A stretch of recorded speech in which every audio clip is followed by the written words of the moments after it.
Hello everyone, আমি আনন্দি। আমার নতুন একটা ভিডিওতে তোমাদের অনেক স্বাগত। দিনটা ছিল শনিবার, 20 জুলাই। যথারীতি যেহেতু ছুটির দিন, আমাদের সকালটা শুরুই হয়েছিল অনেক দেরিতে। বলা যেতে পারে তখন আর সকাল নেই, তখন দুপুর হয়ে গেছে।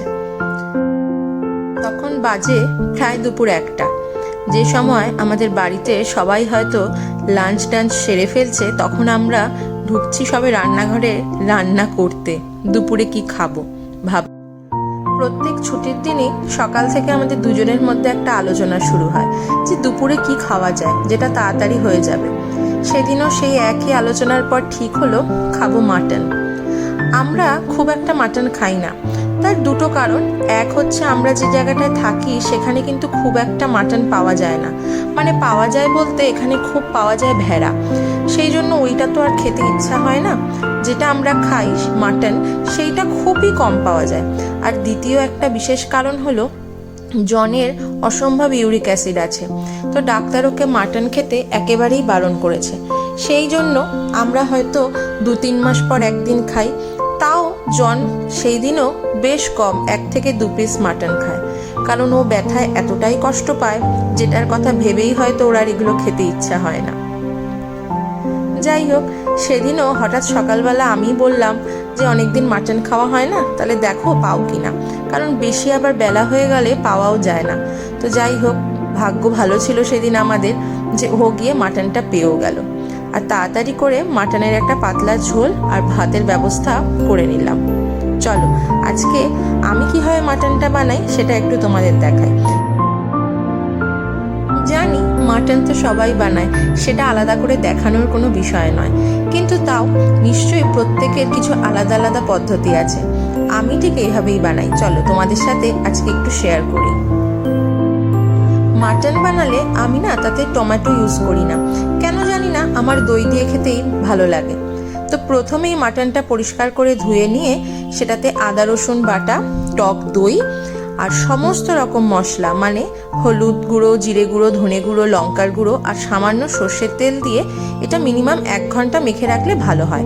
কিন্তু যেহেতু সেদিনকে অনেক দেরি হয়ে গেছিল, তাই 1 ঘন্টা আমার আর মাখা হয়নি, খুব বেশি হলে হয়তো 15-20 মিনিট।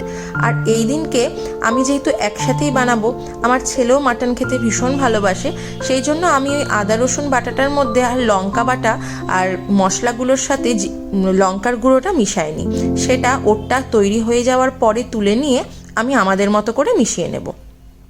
আলাদা করে করলে না ঠিক ভালো লাগে না খেতে, কীরকম যেন একটা হয়ে যায়। ওর যখন একটুখানি মাংস করি তখন ঠিক মতো মশলাগুলো আবার আলাদা করে করতে হয়, টাইমটাও লেগে যায়, সেই জন্য একসাথেই করে নিই।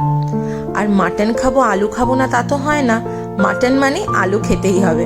তাই ওই মাটনটা মেখে রেখে এদিকে আমি আলু পেঁয়াজগুলো কেটে নিচ্ছিলাম।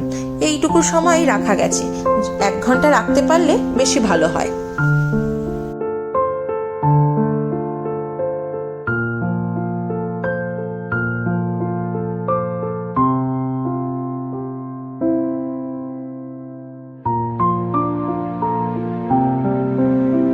ব্যাস, সব কাটাকাটি মোটামুটি শেষ। এবার কড়াইতে তেল গরম করে প্রথমে আলুগুলোকে ভেজে নেব। আমার না মাটনে বা যে কোনো জায়গায়, চিকেন বলো, মাটন বলো বা ডিম বলো, সেখানে আলুগুলোকে বেশ লাল লাল করে না ভাজলে কেন জানি না ভালো লাগে না, তাই আমি একটু কড়া করেই ভেজে নিই। জানি না তোমরা কে কীরকম করে খাও, আমাকে কিন্তু কমেন্টে জানিও।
দেখো আলুগুলো কিরম লাল লাল করে ভেজেছি।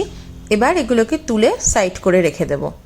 তারপরেই তেলের মধ্যে সমস্ত রকম গোটা গরম মশলা আর 2টো শুকনো লঙ্কা, সামান্য তেজপাতা, আর আমি সেদিনকে দিয়েছিলাম অল্প একটু জিরে দিয়ে প্রথমে ফোড়নটা দিয়ে নিয়েছিলাম। জিরেটা দাও কিনা আমি জানি না মাটনে, কিন্তু আমার কেন জানি না গোটা জিরের গন্ধটা বেশ ভালোই লাগে।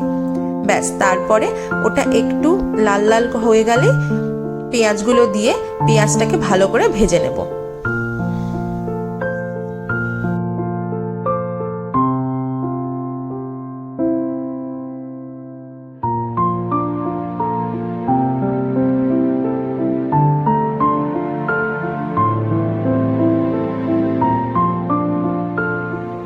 এই যে দেখো পেঁয়াজগুলো কিরকম ভেজেছি।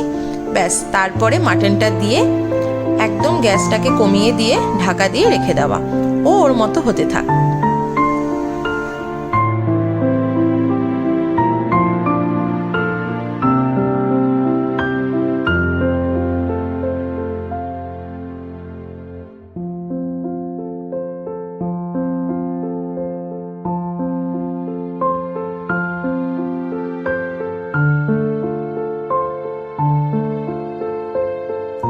মাংসটা যখন মেখে রাখি সব কিছু দিয়ে, তখন আমি নুন দিই না।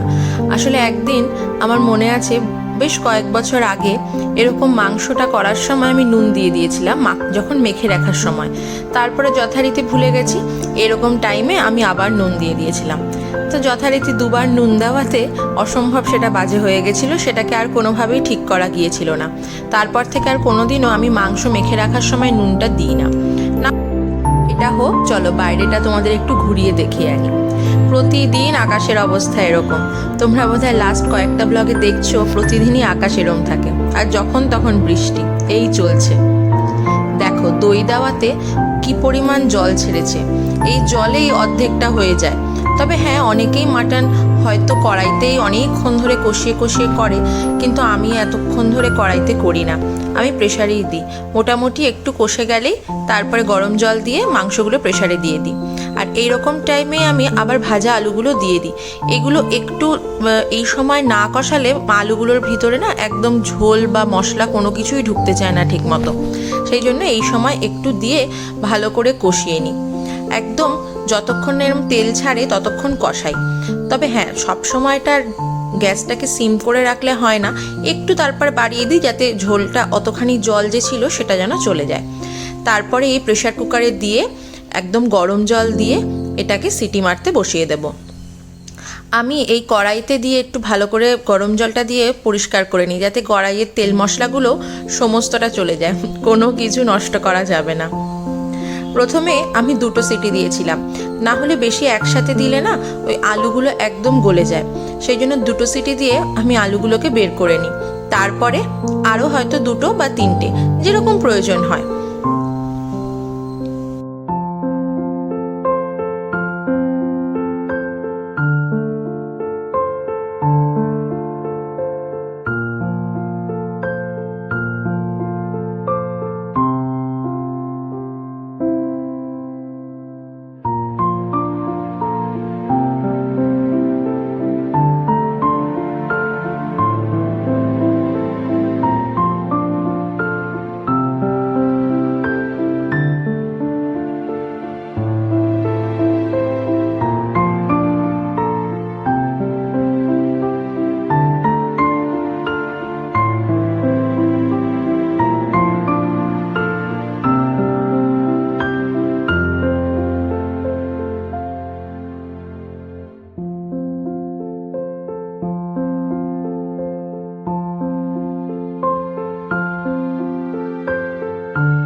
এই দেখো 3টে সিটি দেওয়ার পর খুলে আমি এই আলুগুলোকেও সব বের করে নেব, কারণ এরপরে করতে গেলে আলুগুলো একদম গলে যায়, আর তখন না ঝোলটা খেতে একদম ভালো লাগে না।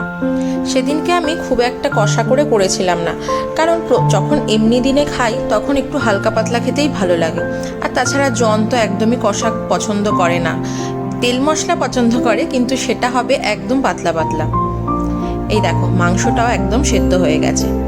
ব্যাস, এবার ছেলেরটা আলাদা করে তুলে নিয়ে তারপর আমাদেরটার মধ্যে একটু লঙ্কা থেতো করে দিয়ে দেবো, কাঁচা লঙ্কা আর একটু সামান্য লঙ্কার গুঁড়ো, যাতে রঙটা একটু ভালো হয়। কারণ ওরটা যখন করি একেবারেই লঙ্কার গুঁড়ো টুড়ো কিচ্ছু তো মিশাই না, ও না হলে একদম খেতে পারে না। সেই জন্য পরে আমি একটু নিজেদের মতো করে মিশিয়ে নিই।